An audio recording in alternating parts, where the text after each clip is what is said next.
Mahiwagang alamat ni Papa Carlo! Ang alamat ng bayani. Itong mga bayani nito, kapanahunan ng mga itong mga ancestors natin. Itong mga Spaniards. Kapanahunan ng mga Spaniards. Kastila. Noong unang panahon, pag meron kang ginawang kabutihan, parang para sa kanila, hindi maganda. Naiinggit. Kaya ang nangyari dito sa mga bayaning ito, tatatlo to Ikinulong sila. Shortcut na tayo. Ibig sabihin, kapag noong unang panahon, siyempre tayo ay under sa Kastila. Pananakop yan. ng Kastila. Kapag may Pilipinong gumagaling o nagkakaroon ng karangalan, hindi nila nagustuhan yon. Pangit para sa kanila yon. Arrestuhin yan. Mas gusto nilang sila yung makakagawa ng maganda. Bawal yon, parang gano'n. Maganda pala ginawa mo kukulong ka namin. Aresto ka. So itong tatlong to bawal yan. Nakakulong. Diyan nagsimula ang revolusyon. Diba? Yan yung pinaglaban ni Jose Rizal bilang Pilipino. Kaya tayo may kalayaan ngayon. Kaya tayo nakakapagsalita ngayon, express ng ating sarili dahil sa sakripisyo ng ating mga bayani noong unang panahon. At isa na nga dito ang alamat na ikukwento mo. Okay? Tama. Okay. Kwento. So, eto na, Papa Jeff. Tatlo sila inaresto. Tatlo yung inaresto. So, in short, yun nga, nakulong sila. Ngayon, sabi nila, nag-uusap-usap sila. Mga tropa, hindi maganda tong ginawa nila sa atin. Hindi natin deserve ito. Ano bang pwedeng gawin natin? Sabi nung isa, tropa.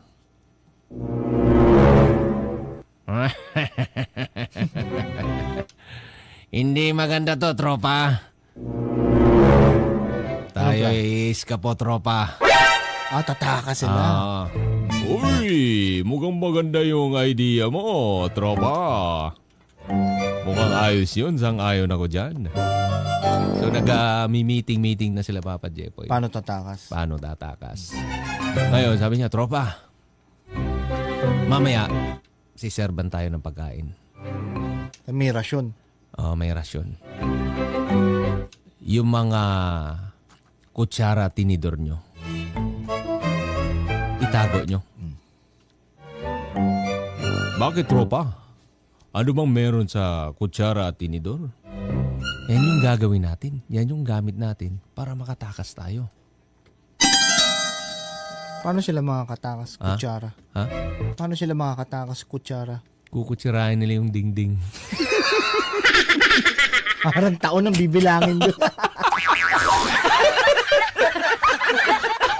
So, ilang taon nagsisilsil sila para makatakas? 18 taon. After 18 years, nagsisilsil sila, nakabutas na sila. Nakakabutas na sila, Papa Jepoy. Sabi niya, tropa, eto na. 18 years. Imagine niyo. Konti na lang. Sakripisyo 18 years. Nung parang meron na siyang naaaninag. Tropa, ito na, sila. Tropa, na may botas. May botas. May butas na, tropa. Nung pagbutas nila, pagsilip niya, lakyan mo pa, lakyan. Nung nilakyan na, gulat sila. Bakit? Ano nakita? May naamoy sila May isda. Pinirito. Tapos may naamoy din, parang amoy bulalo. Ba't ganun? Ba't ganun naamoy nila? Pader yung binutas sila, di ba? Oo nga amoy ulam Bakit ganun? Tumagos sila dun sa kusina ng Maling pader? 18 years? 18 years sila nagsilsil, maling pader ang binuksan nila? Doon sila lumusot sa kusina ng kulungan. Maling pader. Nandun sila lumusot sa yung... Ibig sabihin, nasa kulungan pa rin sila. Nasa kulungan sila. to drawing board. Kita mo nga naman yung sakripisyo. Back to drawing board. Sabi niya, pare, subukan natin. Pailalim naman yung... Hindi na sa pader. Oh. So, yun na, mabilis lang. 1 week lang, Papa Jepoy. Nakahukay sila. Nakapag-hukay na sila. Ang bilis. Lupa. Oo. So, humukay lang sila siguro mga ano lang. Mga 1 meter lang. 1 meter parang Pailalim. Mga 1 to 2 meters lang. So, paghukay nila, sige, tuloy pa natin, dire-diretso. Sabi niya, sige, tuloy-tuloy nyo lang. Nung hukay pa sila ng hukay, may tubig na. May tinamaan silang tubig. Oo, may tubig. Hanggang sa tinuloy pa rin nila. Yung hukay pa rin sila. Bumaba na sila. Yung tubig nandito na. Nasa lake. Paano ba yung hukay nila? Puro pa ganun lang. Di ba dapat pa ganun? Pasugod? Ha? Mali. Nagkamali. Oh. Sabi niya, wag ganon. May tubig talaga yan kasi pailalim. Dapat, Puro pa ganun yung hukay nila. Oo, dapat pa vertical. Pambihira naman, no? Ano ba, vertical? Oo. Horizontal. Horizontal, horizontal. Palusong. Palusong ang hukay. Pagapang hukay. Pagapang, dapat pagapang. Mali ang yan. hukay nila pa ganun. Pailalim, Pambihira naman. No, kaya natagalan. Ibang hukay yung ginawa nila, pang hukay sa Maynilad yun. So tinuloy-tuloy nila, binilisan nila. Hukay. Sabi, kaya pala may PPR na rito. Alam mo yung PPR? Ano yun? Yung puting tubo. Yung matibay. Sabi niya, kaya pala may PPR na rito, puro pa ilalim ang hukay, hype na yan. Kaya binilisan na nila. Bilisan na natin para makatakas na tayo dito. So, ang hukay nila, pagapang, and then paangat ulit, pataas. Okay. So, paghukay, Papa Jepoy, ayun na, naabot na rin ulit nila yung Kaso parang may semento. May semento. Yung nila, yung Lupa, then semento. May semento ulit. So, pag-angat nila, sinilsil ulit nila. Pagsilip nila, nakita nila dun sa sa may mesa. Na aninag nila. May mesa. May nakalagay dun. Si Warden. Office ni Warden. Hindi na sila tumama. Office ni Warden yung Office ni Warden ang nahukay nila. Oo. Balik ulit. Sinara nila. Back to drawing board ulit, Papa Jepoy. Sabi niya, pare, tigil na natin to. Delikado itong ginagawa natin. Mahuhuli tayo dito. Mapapatay na tayo dito. Ngayon, tumigil muna sila ng mga ilang araw. Ngayon, may mga dumarating. Taga Red Cross. Sir, baka gusto niyong mag-donate ng dugo. Pwede kayo, sir. Donate. So, ayun. Ang ginawa, sige, donate tayo ng dugo para makatulong tayo. So, nag-donate sila ng dugo. Kinabukasan, ano nangyari? Mayroon ulit pumunta doon. Mihingi ng donation ulit. Mihingi ng mata. Donation. Kailangan mata. Kailangan. So, sila nag-donate ulit. Kami. Yung 3. Do-donate sila ng mata? Oo, donate sila ng mata. Yung mga kasamahan nilang preso. Palakpakan. Dipit ka. Bayani Sabi, tol. Oo. Maganda yung ginagawa ninyo. Bayani ka. Bayani kayo. Okay. Bayani ka. Tapos kinabukasan, may pumunta ulit. Wala na silang mata nito, Wala na. Hindi, yung isa lang yung dinonate. Bale, yung isa, yung kanan, yung isa naman, yung kaliwa. So, basta nag-donate sila mata. Iba-iba. Palakpakan yung mga tao. Anong sabi ng tao?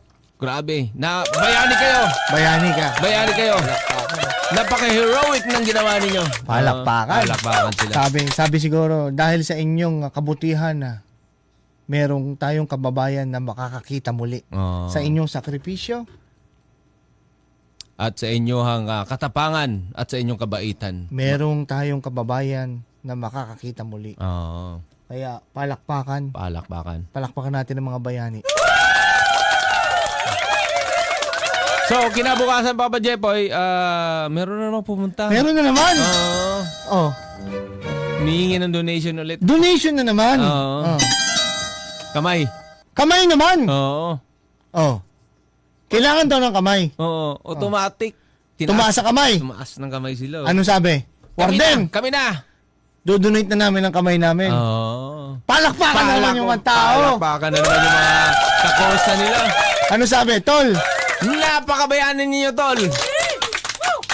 Isa kayong bayani. Palakpakan. Palakpakan. Sabi, tol, bayani ka. Bayani. So, kinuha na. Wala na silang mata. Wala nang kamay. Kinuha na yung kamay. Oo. Donate nila. Dinonate na nila. Oo. Tapos ngayon, kinabukasan ulit, Papa Jepoy. Parang nagtataka na ako, balik ng balik yung ano na yun. Sino ba yan? Ginagawang junk shop yung kulungan, ha? Kasi nabalitaan nga nila, merong mga bayani doon na talagang tumutulong. Ngayon naman, merong nangangailangan ng paa, Papa Jepoy. Paa naman. Oo. Ang sabi, kailangan ng paa. Kailangan ng paa. So, itinaas ulit nila ang kanilang paa. Wala na silang kamay, eh. Wala silang kamay, eh. Volunteer sila pa. Sabi, Warden, donate na namin to. Palakpakan ulit yung mga tao. Palakpakan. Sabi, tol, kosa. Palakpakan, no? Bayani ka. Bayani. So, kinabukasan, may pumunta na naman. Papa Jepoy. Sino dito? Ang ano daw? Gusto i-donate. Oo. Ano kailangan? Ha? Ano kailangan? Yung katawan. Katawan naman ang kailangan. Oo. Wala na silang mata. Wala na silang mata. Wala silang kamay. Wala nang paa. Wala nang paa. Oo. Ngayon, umalma na yung isang kasama nila, kakosa nila. Ano sabi? Ha? Sabi, Warden, parang nakakalata na ako, ha?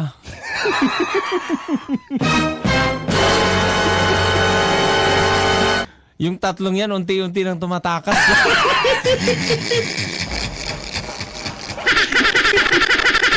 Nauna na yung mata, nauna na yung kamay. Hindi na pumalakpak. Warden! Ako'y nakakahalata na. Unti-unti tumatakas yung tatlo na yan.